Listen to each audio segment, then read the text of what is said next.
Hello everyone, welcome back to 3 News Now. I'm Stephanie Haney. Today is Thursday, September 23rd. Thanks for being here for the top stories from WKYC.com and our WKYC app. As of now, right around 2 p.m. this afternoon, Governor Mike DeWine is speaking to the state of Ohio about new incentives to help people get vaccinated. Here's what we know ahead of him talking. He had said that we had run a 2 weeks with the Vax-A-Million, a great 2 weeks. He said that we saw numbers of vaccinations go up rather dramatically against COVID-19. He said they want to do something. They hope that they're announcing something that will drive more younger people to get vaccinated. He also went on to say that the bottom line is that we are seeing our highest levels of hospitalizations among people under 50 years old. He said those who are getting very sick, being hospitalized and dying of COVID are getting younger and younger, and it is because they are not vaccinated. So as soon as those details are available, they will be up on WKYC.com about those new vaccination against COVID-19 incentives. Here's something important to know if you are a parent of a young child. 3 million Boppy loungers have been recalled after a total of 8 infant deaths. Now, these deaths happened over a period of of 2015 to 2020. Not necessarily in December, but 2015 to 2020. And the Consumer Product Safety Commission announced the recall today. So the items that are recalled are all Boppy Original Newborn Loungers, Boppy Preferred Newborn Loungers, and Pottery Barn Kids Boppy Newborn Loungers. I'll say those again. Boppy Original Newborn Loungers, Boppy Preferred Newborn Loungers, and Pottery Barn Kids Boppy Newborn Loungers. They're being recalled because of a suffocation risk. The organization says that infants can suffocate if they roll, move, or are placed on the lounger in a position that makes it difficult for them to breathe, or if they roll off the lounger onto a surface like a pillow or soft bedding that can make it difficult to breathe. Now, you might have bought one of these at Pottery Barn, Target, Walmart, and Amazon, available at major retailers. They ran between $30 and $44. They've been sold up until very recently. It's believed that over 3 million of the loungers have been sold, and a full refund is being offered. You can get more details about that on WKYC.com. Also new this afternoon, the leader of the IPromise school has been placed on leave over allegations that she slapped a student. That's according to Akron Public Schools, confirming that today. Brandy Davis is her name. She's on paid leave pending an investigation. That's according to a statement from the school district.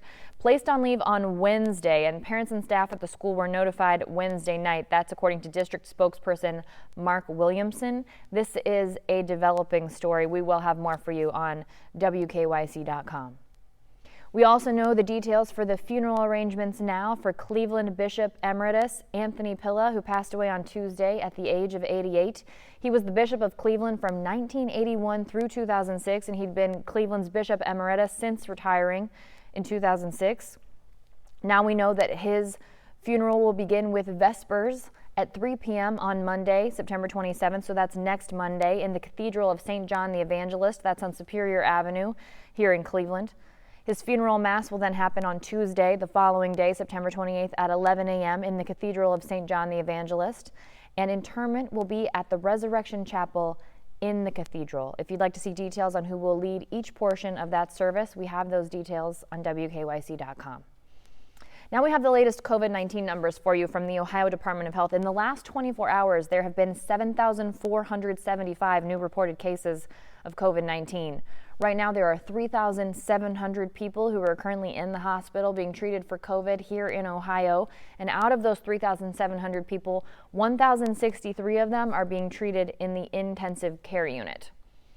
In a mix of local and national news, Northeast Ohio Representative Bob Gibbs, who represents Ohio's 7th Congressional District, he has filed articles of impeachment against President Joe Biden. In an interview with the Washington Examiner, Representative Gibbs said that he takes this seriously. He doesn't think it's haphazard. Here's a quote from him. "I'm not trying to get media attention for myself. He's done so much damage to this country in less than 9 months, which is really scary." Now, there are many people who disagree with Representative Gibbs. You can read his allegations against President Biden on WKYC.com. The allegations include 3 articles of impeachment that he has introduced. And if we remember from the impeachment processes that we just recently went through in the previous administration with President Donald Trump, those articles would have to be voted on before they become any kind of a formal charge in the U.S. House of Representatives.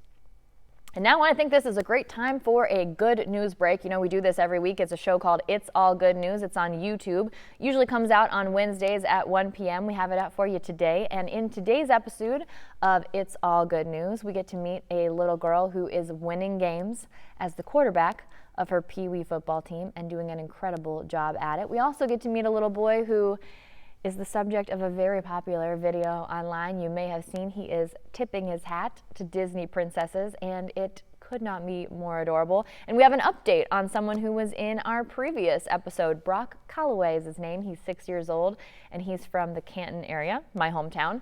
He's been doing drawings and handing them out to people just for smiles, and he raised a little bit of money doing that, and he was able to do something really cool for his classmates. So check that out for your weekly smile. It's on the WKYC YouTube page. You can also find it on WKYC.com.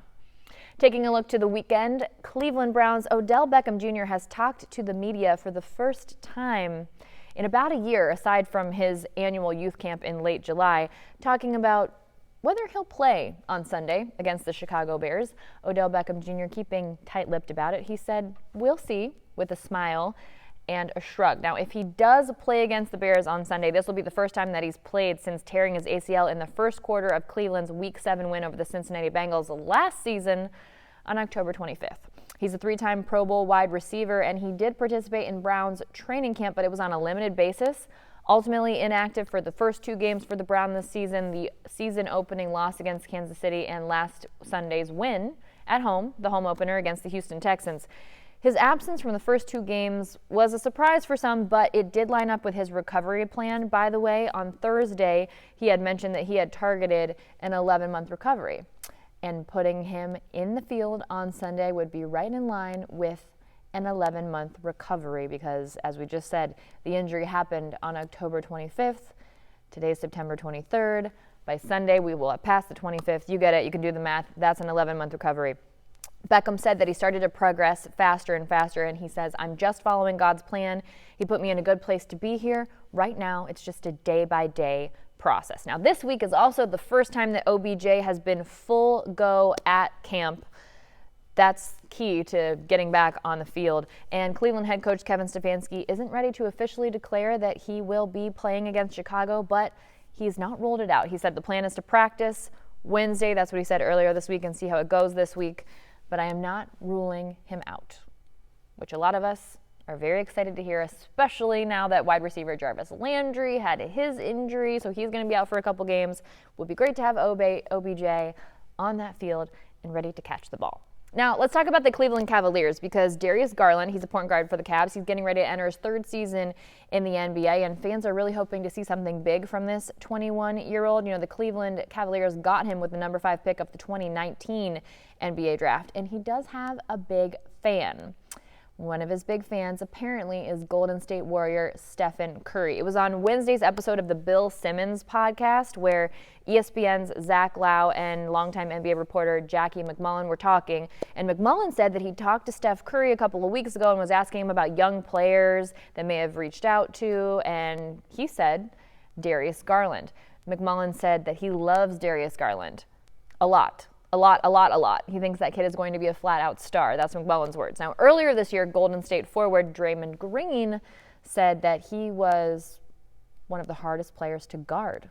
That is something that you really want to hear from a former Defensive Player of the Year and 4-time first-team All-Defensive selection in Draymond Green. So, apparently, we are looking for big things from Darius Garland on the Cavs in this upcoming season.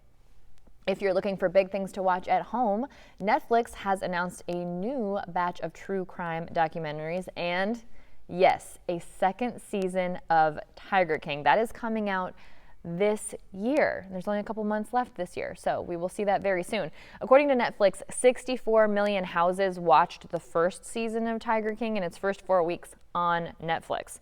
They released footage of the upcoming season in a title announcement trailer. We've got that linked on WKYC.com. It showed the infamous Carol Baskin walking in slow motion, a billboard asking who murdered Don Lewis, someone boarding a plane with Joe Exotic's face on it, and a phone interview from prison with Joe Exotic, and a large portrait of Exotic above a bust of Carol Baskin. It will be very interesting to see. Netflix also announced 4 more true crime stories coming to the streaming service. Those will be in 2022. The Puppet Master, Hunting the Ultimate Call Man. This is a 3-part series in January with the story of a con man convicted in 2005. And in a shocking twist, a present-day family suddenly fearing for safety. Interesting. The Tinder Swindler. This could go a lot of ways. Here's what the Netflix bio says. You'll never swipe right the same again after watching this new film premiering in February 2022 that tells the jaw-dropping story of a prolific con man who posed as a billionaire playboy on Tinder and the women who set out to bring him down. Interesting. Another one, Trust No One, The Hunt for the Crypto King. I think I have an idea about where this may be going. Follow a group of investors turned sleuth as they try to unlock the suspicious death of cryptocurrency multimillionaire Jerry Cotton and the missing $250 million they believe he stole from them. That's premiering in 2022. And Bad Vegan. The 2022 series revolves around a restaurateur that falls for a man who cons her out of millions after convincing her he can expand her food empire and make her beloved dog immortal, as long as she never questions his increasingly bizarre requests. Listen, veganism may or may not be healthy with you depending on how you do it, but it's not going to make anybody immortal. And I don't even know if that's what he was trying to say, but just based on what we know from that little excerpt there. Who knows? So those are coming to Netflix next season. Somebody who's coming here to Cleveland in 2022 is Shawn Mendes. He'll be here at Rocket Mortgage Fieldhouse on Tuesday, July 19th. That'll be at 7 p.m. It's his Wonder the World tour. His most recent album, Wonder, landed him a spot as one of only 3 male artists, mind you, to score 4 #1 albums by the age of 22. That's impressive, and he'll be here next July at Rocket Mortgage Fieldhouse. Tickets go on sale to the public on October 7th at 10 a.m. Prices starting at around $37. There's also pre-sale options. If you want to get in on the pre-sale, you can see how to do that on WKYC.com.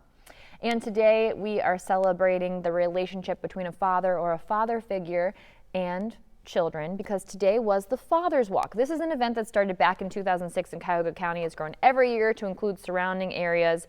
And the idea behind it is spending time with a child, a father figure or a male mentor spending time with a child. And that's because research shows that children with a father or male mentor as a participant in their education tend to have better grades and enjoy school and learning more. Now, the Father's Walk reminds us to be involved in their education year-round, leading them to success. So here's a tip from our community involvement team. You can check out people who participated in the Father's Walk if you look at the social media hashtags, hashtag NEO Father's Walk and hashtag Father's Walk. That's where people were posting. Several members of our 3 News family participated today. I believe our reporter Brandon Simmons participated. I know our weather man Matt Wentz participated, our weather forecaster, with his daughter Emmy, posted that on Instagram. Very adorable post. We'll be talking about that later on What's New in the Clicking in Cleveland segment. And that's it for your trending stories that are topping WKYC.com and the WKYC app today on your 3 News Now update for Thursday, September 23rd. I'll see you back here tomorrow with more 3 News Now.